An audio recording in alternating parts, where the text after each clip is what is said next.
Welcome to JFix and a new video and also a new series for my channel where in this series we're going to be doing a bit of a deep dive into programming all the various different types of chips that you can find on a laptop.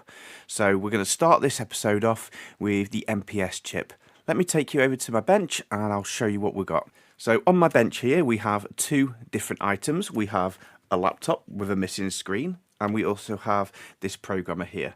So I need to give a massive shout out for both of these items because the programmer here was very kindly donated and sent to me by Alexoff, so I really appreciate that, and he has a website where you can buy these from as well. So if you want one of these programmers, I'll leave a link to that, and I also got a discount code that I'll leave a link to. And this laptop was very kindly sent to me by Soldering who has a fantastic YouTube channel, and he's a very experienced tech, much more experienced than me. So I'm going to leave also a link to his YouTube channel, and if you wouldn't mind going over and subscribing, because he's done me a massive favour by borrowing this laptop to me, so we're able to make this video possible today. Now, as I say, I want to look at the various different types of chips that you find in a laptop and how to program them. So first of all, you've obviously got a BIOS chip, which, that's covered quite a lot. You've also got the EC, the embedded controller or Super I/O chip as well. So we will be trying to program them in various different ways. And then you've got some of the more complex chips as well. So you've got some of the USB-C power delivery chips like your Cypress chip and various other ones like Texas Instruments and different manufacturers that make these PD controller chips, and all of these chips are having firmware on there, so they're specific to the laptop that you have them on. And in this episode we're going to be looking at the power management chip that controls the power to the CPU. And now there are various different types of brands as well you can get. In this one we're going to be looking at the MPS one, but we will be looking at other ones in the future as well. That's what I hope to do. So with that being said, let me just show you this laptop first. This one should be fully working, but I haven't tested it yet, but we will just plug it in. I've got a HDMI ready, so let's connect the HDMI. Okay, so we'll plug the USB in the side, keep an eye on the power meter. We should negotiate the voltage. And yes, here we go, we're up to 20 volts. And we're pulling some current on there. So we're up to 2 amps. So this board might be starting now. Let me just see if I can get the display capture on screen with the HDMI. And here we go. As you can see on the screen, we now have a boot. So HDMI is working perfectly and it looks like we're booted straight into BIOS. So this is working fine. And let's go into the settings. If we go in advanced CPU configuration, we can see this is 11th gen i7 CPU in here.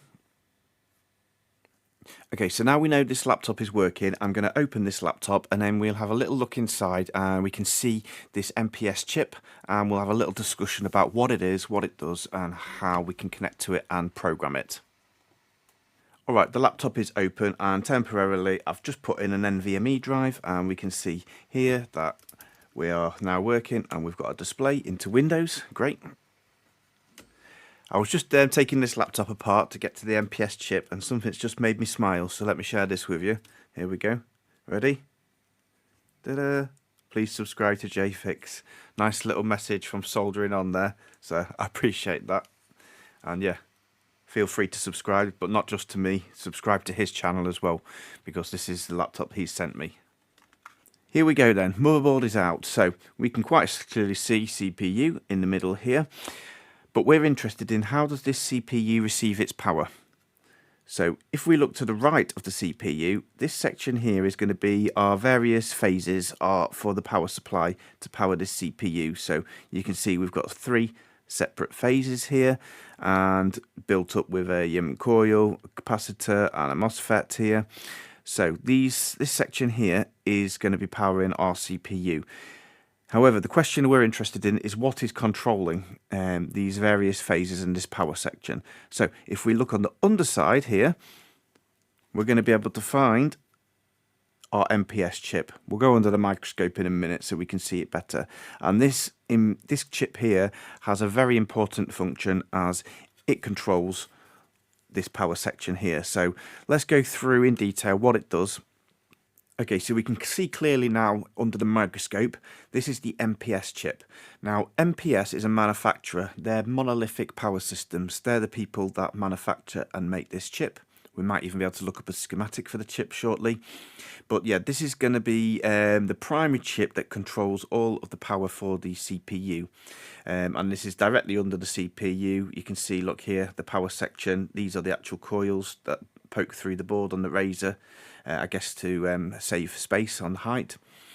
But yeah, so this is the MPS chip here, and it's going to have a few key functions. So the first one is it's going to be PWM control. So the PWM is the pulse width modulation signal that's going to drive the MOSFETs on here to basically switch down the power. So you're going to have a main power rail voltage on the laptop, and obviously the CPU needs a much smaller voltage, you know, like only 1.2 volts. So it's going to be switching down the voltage to the lower voltage by pulsing on and off very quickly at a high frequency each phase, basically adjusting the on-off time on there. And this is going to regulate the outputs on there. Second main function of this chip is going to be for the load balancing. So this is going to be able to dynamically manage the load across all of the phases. So basically, when a CPU is under heavy load and it requires more power, this can activate more power phases on there. Just so one phase, for example, doesn't overheat, it's going to activate the other phases on demand. So also it's going to be able to manage the efficiency as well. So as well as when it's high demand, when there's also low demand, it's going to be able to switch off other phases as well to be able to save power in a laptop, especially because a laptop is a battery powered device. It's going to be able to save you battery, give you a longer battery life as well. And I think the last important function is going to be like protection as well. So this is constantly monitoring the conditions on here. It's monitoring the voltage and the current and the temperature on all of them, and if there's any type of problem, it's going to be able to trigger whatever protective measurements it has to cut the power on there to save the CPU, hopefully from dying. So basically then the MPS chip is going to make sure that the CPU can get the exact amount of power it needs in the most efficient way possible. Now, unfortunately, like any chip on a laptop, the MPS chip can also fail, because it's providing such an important role and powering your CPU, the laptop is not going to work without it at all. So if you're lucky and you have a donor board exactly the same, you could easily pull the MPS chip and solder it onto this board, and then you're working again. However, you might not be so lucky. If you need to purchase an MPS chip from, you know, AliExpress or wherever you can find it, it's probably going to become as a blank chip without programming, or programming doesn't match the board. That is because this chip could be used with various different configurations. It could be used in an AMD or an Intel setup, and it's going to have different settings depending on which generation of chip you're using, and also if it's an i5 or an i7, you might have more or less phases. So we need to know, how do we program our MPS chip? To read and write our chip, there's going to be two different methods that we can use. We can either use in-circuit programming, or we can use out-of-circuit programming. So the in-circuit programming means that we're going to take our programmer here and we're going to connect header cables to this and solder them directly to the right positions on our motherboard, and then we'll be able to read it. The out-of-circuit programming means we'll be able to desolder the chip and then solder it onto a board like this in the right position, and then we'll be able to read it directly out of circuit while it's soldered on here, inserting this into the programmer. Now, the way it actually communicates with the chip is using the PM bus, which is the power management bus here, and that's based on the I2C protocol, so it's going to be quite straightforward. We're just going to really need two main lines, a clock and a data. Now obviously the chip will also need to have power, and we'll need a ground connection as well, but the two main lines we're really interested in is our clock and our data line. So how do we find the clock and data line on here and connect to it? Well, that's where it's going to vary depending on which motherboard you are using. Now on some motherboards around the chip there may actually be a programming header where we can connect directly to and solder to. Unfortunately, that's not the case in this motherboard, but if it is, that's a bonus. So the best way and the easiest way to find this clock and data line would just be to get a board view or schematic for your motherboard, and we can work it out from there. Now, unfortunately, in this case, because it's a Razer laptop, very hard to find board view and schematics, and they're not available for a lot of the boards, so we do not have that option available to us. And also the chip that's on question here, if you try the other way, which is to look for a data sheet for the chip to get a pinout, the data sheet is also not available online for this chip. This is quite a good example to show you on a video, because this is going to be the most difficult example working on this board, because as I say, we've got no schematic, no board view, no data sheet, nothing to go by, but we still need to get our clock and data line off this chip. And the way I'm going to do that is simply by looking at another schematic that uses the same, another motherboard that uses the same chip, because the chip is going to have the same pinout even if the motherboard is different. So I'm going to search for a schematic that's using the same chip here, and I'm going to bring that on screen, and we'll be able to look at the pinout of the chip and identify the lines that we need to speak to. Right, let's get back into this again. So we're under the microscope and we can see our MPS chip, and we already identified earlier that it's an M294-0A. So let me drag this off to the side slightly like this, and I'll bring up a schematic on the other side and we can compare them. Right, now we're looking at the schematic, and we can see on here I've got an MP2940A, and I found this on a similar board, and that matches our chip M2940A. So it doesn't matter that I didn't have a direct schematic for this motherboard, because as I say, I found this, it was actually from a Lenovo board, and we've got the same chip here. So we're all good. We've got a pinout on here. This is a 28 pin chip, so it means we're going to have 7 pins on each side.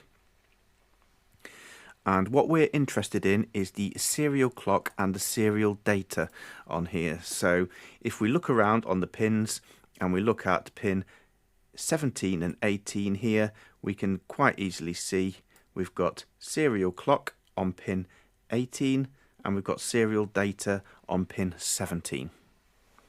Now, don't get it confused with pins 12 and 13 here, because this clock and this data are the vid ones, so they are the ones that actually go to the CPU for the communication. So we don't want to get it confused with those ones, and we're going to use pin 18 and pin 17. So from that we can work out where the positions are on the chip itself. So first of all, we need to know where pin 1 is. That's quite easy because we've got a pin 1 indicator on our chip in here. So pin 1 is going to start here, and it's going to count clockwise around our chip. So if we count around, we've got 1, 2, 3, 4, 5, 6, 7, 8, 9, 10, 11, 12, 13, 14, 15, 16, 17 and 18. So pin 17 for our serial data comes down to here, to this test point, and then I can see it goes through this capacitor here, and then pin 18 for our clock goes down to here onto this resistor here. So now we know our 2 points on where we need to solder to the board. Because we can also see these 2 components here and this test point, it also gives us a larger place to solder to, because if we're trying to solder onto any of these little chips on here, it can be quite difficult because of the size. They are so small.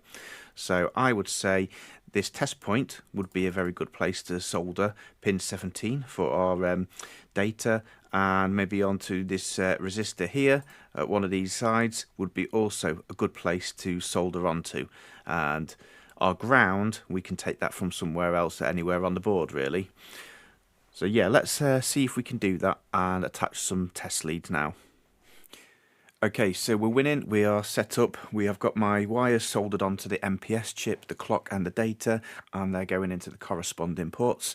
I will show you a close-up of what the ports look like on the programmer, and we also have our ground connected, just clipped onto a USB port here with a wire that I've made up.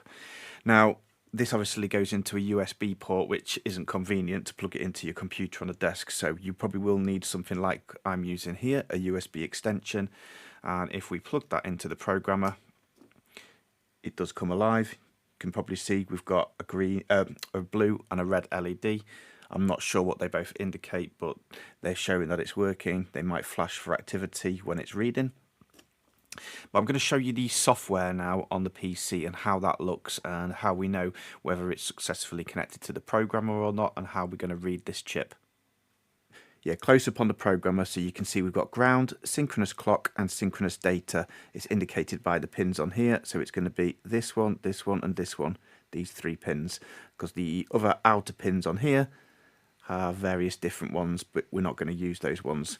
We are just simply using the 3 here, ground, clock and data, and the actual chip itself is going to get power from the board.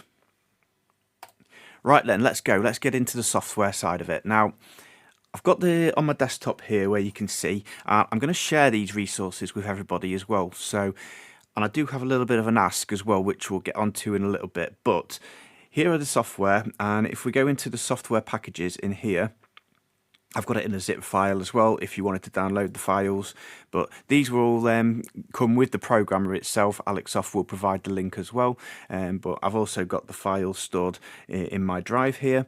But you can see here there's various different packages on here that we can install.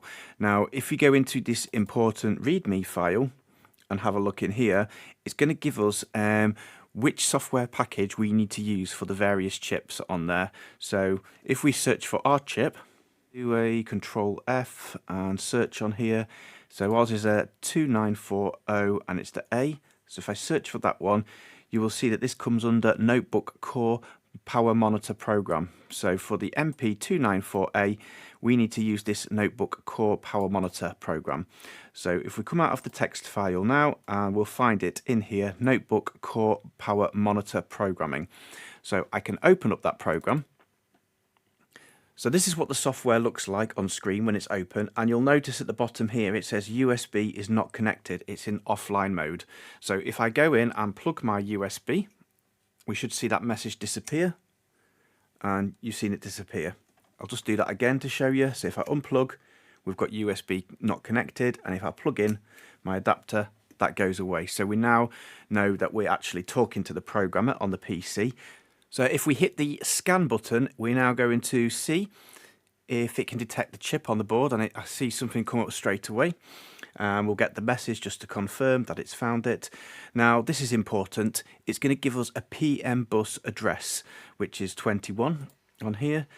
We can see it, and now we can click into this chip, and here we go, we're loading all the information, and there is also a little side window, a monitor window that appears that we can monitor voltages and stuff. Now let me just show you the tabs that you get in the software. So if we go first of all to the input tab on here, we've got the PM bus address. Now this address also the CPU is going to use to communicate with the chip, so that might be unique to the motherboard. So if the address is wrong, it's not going to be able to find it, so that's quite important, as well as all the parameters really on here. You can see on here we've got protection mode, we've got advanced mode on here, and these are basically all the settings that the chips hold on here as we scroll through them.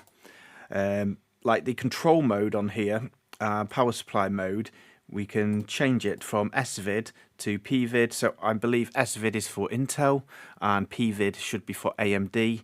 And we've also got PM bus, because these types of chips can also be used on GPUs as well. So this is the problem that we've got now, because each of the firmwares for the individual laptops that you're going to have are all going to have their own dump on there. So I do have already from Alexoff that he's given us a big list of here from various different laptops and the MP chips. You can see there's quite a large resource in here, but my ask to you is, if you have got one of these programmers and you do get any additional dumps, please can you share them with me? Get onto my Discord, share them, and we can grow this database together. So that would be great, a great resource for people who have a laptop, and any I come across like this one, I'm going to add into this database, and we can just keep growing this together. So whenever you get a faulty one, at least you've got the firmware, which is going to be probably one of the hardest things to get, even with the hardware and connecting to it and everything. If you don't know the settings, then you're going to struggle. So I'm not really interested in writing any of these and changing any of these settings ourselves, but what we are interested in is basically getting a dump from the chip and then being able to write to the chip. So if I go into the register on here, there we're going to have all the options. So this is where we're going to be able to export it, and we're going to also be able to import a config as well. As you can see on the buttons on here, we've got read from the MTP and we've got write to the MTP. So if we click on the read from the MTP, all registers have now been read. We've got a message to confirm, and let's export it. So we're going to use the system export on here. If we click on there, and we're now going to be able to save this file. So I'm going to save it, and it's going to basically save it as an Excel format. So I'm not exactly sure on the model of this laptop at the moment, so I'll find that in a bit later. So I'll just call it Razor, and I'll update this dump, and we'll save it. So now this dump should be saved. So let's go and have a look at that dump. And we do get a confirmation message to say it's successfully exported. And here we go. It's created an Excel document. We'll open it.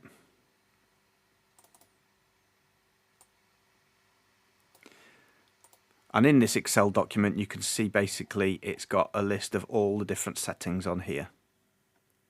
Now, if we want to write a file to this, we can click on System Config. So if we click on that button, it's going to get us to browse a file in. So if we browse the Razor file, the dump that we've just done, and open it, we are now able to write this file to the chip.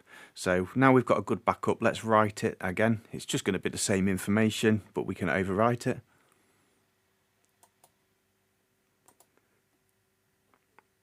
And it's very quick. It says all registers has been written.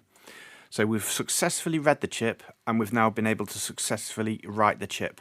And really, that's pretty much all we need. Right, now we've done the in-circuit programming, let's have a look at the outer-circuit programming, which is going to be exactly the same. However, we need to transfer the chip, which I've already removed to speed up time. So I've got my MP chip here, and we need to find out where to solder it onto this board. So I'll show you this on the microscope, and we'll solder it onto this board, and we'll check how this out-of-circuit programming is going to work. Okay, here we go. We have our MPS chip here, and obviously we can see the board here, and we've got the various different places that we can mount it. So our chip was the 2940A, and if we go over to here, we can see the MP2940 position. So we need to get our chip here, and we need to solder it into this place here. Some flux is going to help us.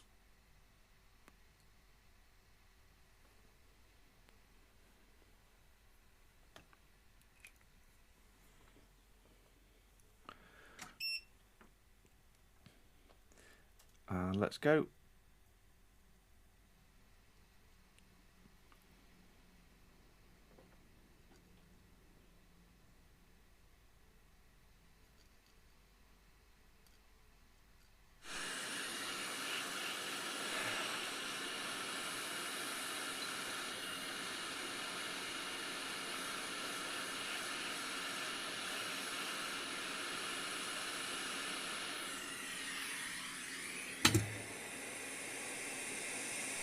Now we're nicely soldered in place, let's connect this to the adapter, and let's see if we can also read it offline on the programmer.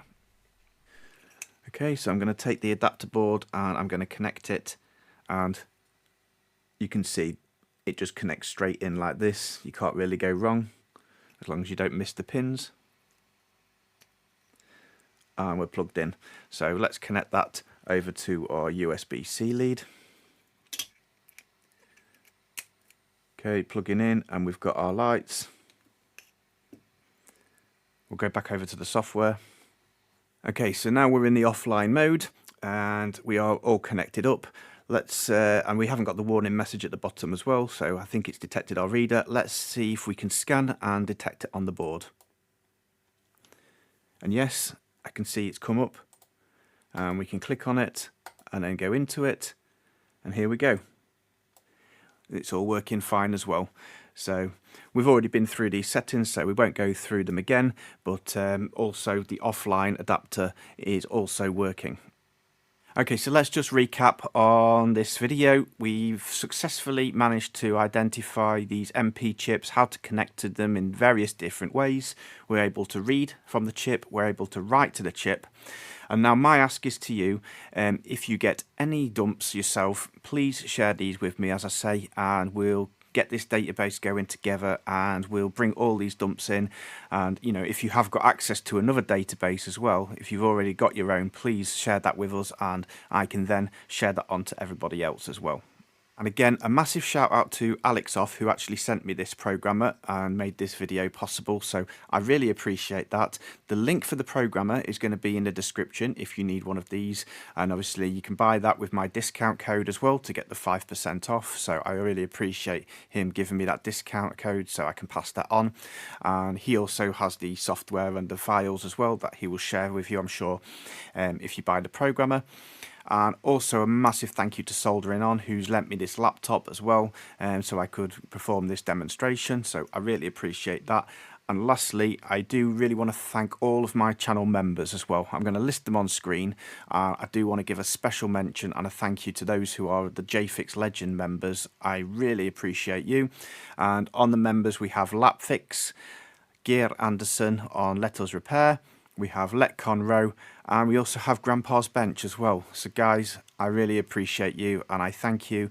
And as I say, if this video is useful, or if you've got any more information, because I'm still learning, just sharing what I've learned so far with you, please leave it in the description and we can all learn together and grow together on our repairs.